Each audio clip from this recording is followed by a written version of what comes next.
How's it going, everybody? Welcome back to my channel. Today we're going to be talking about the top 10 inventions you didn't know were Polish. Don't forget to like and subscribe. They've changed the way we live. They come in all different colours, shapes and sizes. We don't always understand them. Sometimes explaining it can be a little difficult. But they've helped us shed light on the world that we previously knew very little about. Oh, all of them landmarks that just in reminded technology. me. That was scary. I was cleaning my ears today and I went to pull out the Q-tip and it actually I have it right here. It came off in my ear and it was like super deep. Probably had to take like tweezers and like get it in there. It was awful. So And they all have one thing in common. They were made by Poles. Oh, kurczę, you might say. I had no idea a Pole invented that. But the English-speaking world often keeps the records, and maybe they were having problems with the spelling, let alone the pronunciation. In this video, we're shedding the limelight on the top 10 inventions made by Poles, at home and abroad. here we go. Number 10. The Walkie Talkie. Born in Walkie Warsaw in Talkie. 1909, Henryk Magnuski worked as a radio repairman for the Polish military, and he eventually ended up in Chicago. Surprise, surprise. It was here that he would be employed by the Galvin Manufacturing Company, which would later change its name to Motorola. Leading a team of radio engineers, they developed the That was like Motorola was like known for. Oh no, that's Nokia. Never mind. CR300, the first radio to be used by American forces in Europe. This revolutionary mobile device became known amongst GIs as the Walkie Talkie. Nowadays you can find the Walkie Talkie in just about any line of work. Take this part-time construction worker for example, overseeing Magnuski's head. Number 9. Esperanto. Well, shout out to you guys. My son has a couple walkie-talkies and he absolutely loves them. Usually the batteries don't work, so we just pretend, but they're still really cool. I used to play with them a lot when I was a kid, but they're just not really popular anymore, obviously. Imagine a world where there is one neutral language that everyone can communicate in. A language of understanding and diplomacy that has the power to end international conflicts and foster world peace. That was the dream of a linguist from Białystok by the name of L.L. Zamenhof. While studying in Warsaw as a young man, he began to develop Esperanto, largely based on his knowledge of the Romance, Germanic and Slavic language groups, but with a much simpler grammatical structure that could be easily learned. A simple language invented by a Pole. Who'd have thought? After more than 30 years That's of awesome. development and several books published, the first World Esperanto Conference was held in 1905. Since then, the movement. That hat was very interesting. The first World Esperanto Conference. Kind of reminds me of a fruit basket hat. Very, very interesting. Was held in 1905. Since then, the movement of Esperantists has continued to grow, and today there are an estimated 63,000 to 2 million speakers of Esperanto. Number 8. The Kerosene Lamp. The story of the kerosene lamp can be traced back to the present-day Ukrainian city of Lviv, which used to be Lwów, Poland. It was here in 1853 that two Polish chemists, Jan Zek and Ignacy Łukasiewicz, attempted to distill alcohol from oil, which at the time was an incredibly cheap resource being extracted in the region. Though they failed to make anything potable, at least not to any self-respecting spirit connoisseur, what they did discover was a clear flammable liquid that burned long and bright, and more importantly, it didn't stink like oil. Ale śmierdzi. Putting the liquid called kerosene to work, they asked a local tinsmith to make a lamp with a small tank at the bottom. Thus, the classic shape of the kerosene lamp had been born. Number 7. Those are really cool. I have a couple of those and they almost look identical to the ones in the picture. I'm back, guys. Okay, so, yeah, so kerosene lamps are awesome. Railway signal device. Jan Josef Baranovsky deserves the railway signal device. Jan Josef Baranovsky deserves the award for the most proactive employee of all time when it comes to his work for the French railway. Fleeing Poland after the failure Always made me think, how long did it take for them to put up those signs for the railroads? How many people got hit by a train for them to take more precaution? Very interesting. failed November uprising of 1830, Baranovsky first worked as a bank teller and cashier in France, before he landed a job as a bookkeeper for the National Rail Network. Baranovsky made several key inventions for the railway system, including the first ever ticket printing machine that could spit out 5,000 tickets an hour, and each with a unique serial number. But at a time when railroad accidents were becoming more and more frequent, it was Baranovsky's automated railway signalling device, invented in 1857, that made the biggest impact on the industry. Prior to this, signalling depended on employees waving flags at various points along the track, as well as their knowledge of when and where the trains were coming from.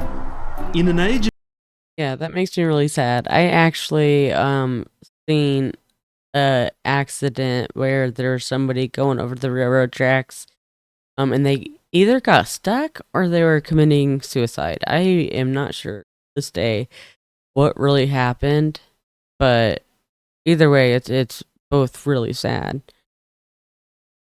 That just reminded me of that, and I wanted to share it with you guys. of increasingly busy railway lines, the Baranovsky signal, as it became known, avoided countless accidents and undoubtedly saved a lot of lives. Number 6. The Telectroscope. Jan Szczepanik, often referred to as the Polish Edison, made Yeah, I'm embarrassed because I have no idea what this is, so we'll see. several contributions to technology throughout his lifetime. However, it's his version of the Telectroscope, produced in 1898, that is considered to be a landmark in the development of telecommunication.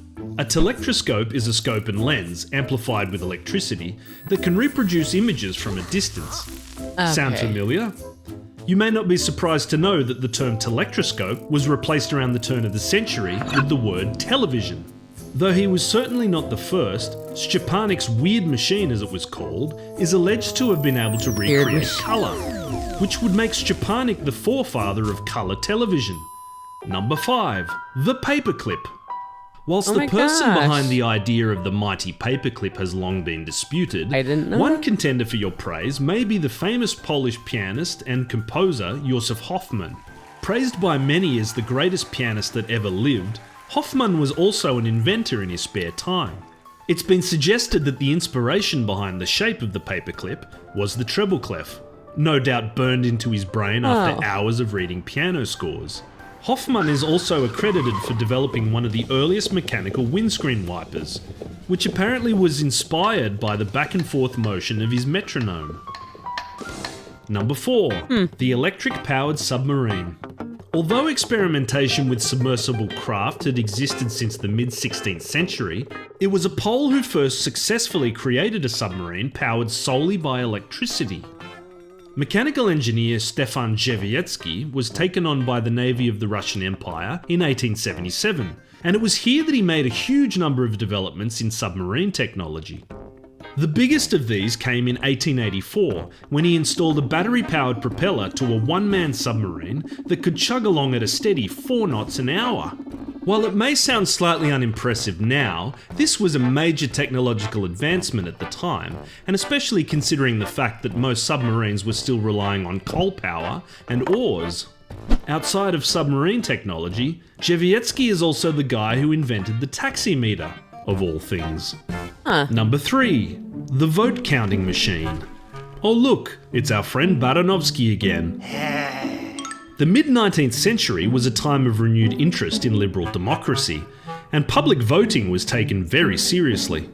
Realising the overwhelming task of counting votes, as well as issues of scrutiny and impartiality, Baranovsky conceived the idea that it would be better for a machine to do all the counting instead. No doubt his obsession with numbers was the major motivator behind this, and other machines he patented as well include the gas meter. Yes, apparently he invented that as well. Number 2. Wow, he was a very important person. 2. Cotton swabs. A cornerstone of modern hygiene, the cotton swab was developed by Leo Gestanzang, a Pole from Warsaw who made the Chicago move in 1912. The story goes that in 1923, Gestanzang found his wife, Jutta, applying cotton wads to toothpicks in an attempt to reach those hard-to-clean places. This became the inspiration behind the Q-tip, Q standing for quality. But unlike his wife's toothpick, the Q-tip had 2 cotton tips to allow for double takes. Before we reveal our number... Oh, yeah, so I have a Q-tip right here, and I was cleaning my ears today, and the end of the Q-tip actually got stuck really deep into my ear, and Charlie had to take tweezers and get it out, but that was super scary because all I could hear is like muffled in my ear. I thought I was gonna have to go to the hospital, but luckily, able to get it out, but so scary. Number 1 Polish invention, we'd like to mention that Poland in your pocket is currently struggling financially, no thanks to the coronavirus situation. In the description you'll find a link to our donation campaign, where you can make a contribution to keep us going at this difficult time, and we really do appreciate any support that you can give us. Number 1, the bulletproof vest. If you can stop a bullet, You're either Superman or a Pole. The first commercially produced bulletproof vest was made by a Polish priest named Kazimierz Zeglen, who travelled to the US in the 19th century. It was here that he came across the research of a George E. Goodfellow, a physician based out... Oh my gosh, wait a minute. Did he just say he invented the bulletproof vest because he was going to America? It was here that he came across the research of a George E. Goodfellow, a physician based out in the Wild West. It was Goodfellow that absorbed the bulletproof vest. If you can stop a bullet, you're either Superman or a Pole. The first commercially produced bulletproof vest was made by a Polish priest named Kazimierz Zeglen, who travelled to the US in the 19th century. It was here that he came across the research in the of a George E. 19th century. He was traveling to America, so he invented the bulletproof vest. That is still being used today by law enforcement and a bunch of other people. That's really cool and really useful for Americans. That is crazy. A physician based out in the Wild West. It was Goodfellow that observed how gunshot victims who had silk fabric against their bodies often had reduced injuries when struck by a bullet. Expanding on his research, Zeglen developed a centimetre-thick vest of layered and woven silk that could stop a bullet altogether. He publicly demonstrated his new invention in 1897. The priest wore the vest and the assistant fired the bullet. But Zeglen's vest was not a viable product. It was slow to produce, not to mention the outrageous price tag of $800 US, which is about $25,000 today. Enter Pole number 2. Jan Szczepanik. I think you've been acquainted. Szczepanik, who had been developing automated weaving technology for years, teamed up with Zeglen and managed to work out the whole mass production thing. The bulletproof vest was a huge success amongst the rich and the famous, who could afford the ridiculous price tag that still remained.